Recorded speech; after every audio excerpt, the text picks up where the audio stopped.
We Andrew Edwards was supposed to be our featured artist a couple weeks ago. We had a little time conversion problem, so he's back, and I'm glad he's back because this guy has a lot of experience in music and music industry, and lives in California, and is just doing the damn thing and has been doing it for a long time. So, Drew, how are you, man? Nice to meet you. Thanks for being here. Thanks for having me. It's nice to meet you too. I'm doing great. Can't Awesome. complain about the weather. It's Los Angeles, so Oh, yeah, exactly. All you can do is complain it's too sunny. I mean, yeah, sure. Anyway, so who are you? What are you doing here? Tell us about your music in a brief statement, kind of your elevator pitch, and we'll check out the center of the sky and come back and get deeper with Dave. Thanks. My name is Andrew Edwards. I've been a composer for many years. I don't want to give away my age, but I started out doing a lot of musical theater in New York, and then I moved across the country to Chicago and ended up doing some pop music, released some pop albums. And then ended up going back to graduate school to get my master's in film music. And now I'm a film composer. I've been teaching film music at Columbia College Chicago for the past 8 years and scoring a lot of projects on the side, including TV, trailer, commercial, video game, VR, you name it. I've probably done something related to it. I worked on a Doctor Who, Big Finish audio. Nice. Anyway, so when moving out to LA, I've been in Chicago for a long time and been sort of thought of as a teacher because I was one. So it's not like a wrong thing to think about me. But in moving out to LA, I felt the need to sort of recontextualize myself as now he's a composer, as opposed to, he's that teacher who composes on the side. Mm-hmm. So I created this album and put it out into the world as sort of a calling card. And then on a whim, hired 10 directors to direct music videos for every track, which turned into this huge ambitious thing that's going to probably end up taking a year longer than I thought it was going to. But it's been really exciting, and the feedback's been great on the record. So that's where we are. So I made a little video myself. It's just a little 2-minute edit, but you're going to love it. Cool. I'm so stoked. No, I'm kidding. It's not really anything. But anyway, we're going to listen to your song right now and stare at the video graphic that I made for it. So it's just off YouTube. Anyway, Rob, let's listen to the song. You guys like it? Share the video out. Let us know what you think in the comments. We'll be right back.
So we don't get a lot of music like this submitted to us, just kind of instrumental movie score type of stuff. But when it came through, I mean, it's just so well done. And we reviewed this tune a few weeks back with Ben Hippen, who was on the show, and he's a composer as well. He composes orchestral pieces very successfully, and he had very high praise for this as well, and so did Joe and I. So great job, Drew, to start out.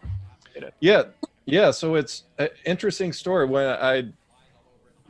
I read the bio, I was starting to think this was like a little trick or a setup from Joe, because I'm reading your bio. I'm like, University of Illinois, into music, lived in Chicago. I'm like, wait, man, do I know this guy?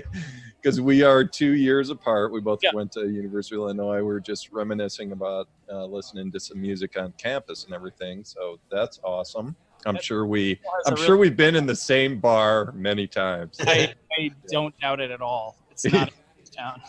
Yeah, and I lived in Chicago for about 8 years after college, so I was up there as well. So starting with the teaching, man. So you get your master's in music composition for film, right? For media specifically, yeah.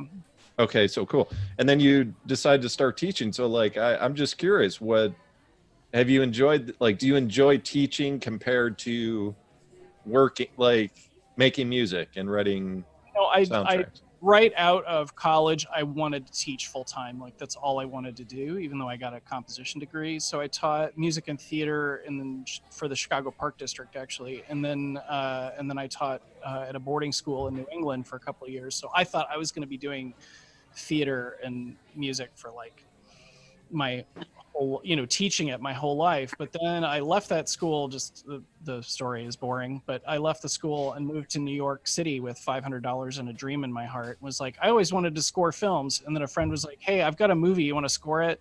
And then that, so I was half doing theater and half scoring films for a while. So that the bug got me then. And then I went back to graduate school. And then right after I graduated, they hired me back to teach at the same program that I just graduated from. All right, so you got the scoring gig under your belt. Were you proud of it? Like, did you feel you did it? My first feature was a Star Wars fan film. It's actually pretty awesome. Okay, so did that first project end up becoming a reference for others, where you got more gigs based on that one? Or did it kind of play out differently? I feel like when you're a film composer, have you ever seen, they do it a lot in like fantasy or superhero movies where like something explodes, but explodes in slow motion and there are boulders floating in the air. Yeah. And the hero has to like jump from boulder to boulder to like get, up in like a DNA like spiral to get up to like save the person or whatever. Sure. Anyway, I feel like every gig is one of those boulders that you just happen to land on in midair, like accidentally, and sort of push off from. Like once in a while you'll find, like a unicorn, like a director that is like your best bud and you're going to work with them forever. I mean, did you plan that metaphor before the show? Did you like write that out? All right. That happened just now. That's funny because I could see it. It was just like, oh, that's totally how it is. But I mean, that first film, like I still know folks from that first film, but on every project, and this is true of anything, any freelancing gig you work, but I think especially for sort of creative professionals who are tied to bigger projects, like you have to hitch your wagon to whatever's going on. That one I did plan in advance, but you never know if it's worthwhile to hitch your wagon to, that particular tractor on every project. So well, that's true. I mean, I think sometimes you do, and sometimes you're just like, thanks, man, I'll take it from here, like back away slowly, but true. And sometimes the only thing you learn is I'm never working with that person again, which is fine. That happens too, man. So I also just kind of researching you and everything. I mean, past few years seem to have really kind of exploded just with a lot of work. Like I encourage people to check out Andrew M. Edwards on IMDb. You will see 2019 just loaded with projects that you've been working on. I understand a few of them were like started years ago, but explain what kind of caused the explosion in your career? Well, I think I've just been in Chicago working long enough that when people are like, oh, you know, you need music, you should ask Drew. So I just amassed and as in another freelancing sort of, I guess it's a feature and a bug, but you know, every July is gonna suck. Like every January is also probably gonna suck. Like you know, things come in waves, and then there's like periods of time where there's just absolutely nothing. So the reason there's this slew of projects there is because a bunch of things that I did over time, all for some reason are all happening now. Like I just mentioned that John Wayne Gacy documentary I did the music for. I went to the premiere party for that 3 years ago, and it's just now getting its first festival screening. So you never know how long something's going to take. True.